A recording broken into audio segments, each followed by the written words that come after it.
Jamoaning ichida taqvodorlik qilmaysizlar. Masjidga kelasizmi? Yengil namoz o'qing. Eng qisqa suralarni o'qing. Xuddi bir eng kam ibodat qilayotgan odamdek ko'rsataylik o'zimizni. 3 ta tasbih ayting bo'ladi sajdada, rukuda, sajdada. Uyingizga borgandan keyin 2 rakat namozni 1 soat o'qing. 10 daqiqa sajda qiling. Jamoa orasida yengil namoz o'qing. O'zingizni ko'rsatmang. Ajralib qolmang. Suvga o'xshang. Odamlarga bir xil ko'rinishda bo'ling. Suvni qarang, loyga aralashtirsangiz loyning rangiga kiradi. Sutga aralashtirsangiz sutning rangiga kiradi.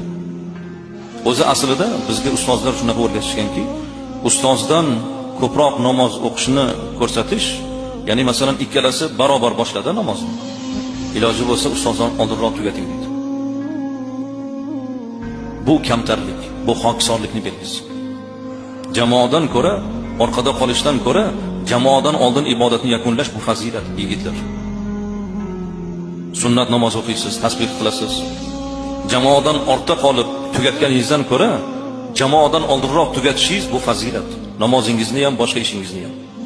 Jamoaning ichidachi kamtar bo'lishimiz kerak. O'zimizni kam ibodat qilgandek ko'rsatishimiz kerak. Uyda yolg'iz qolganda tonggacha namoz o'qing.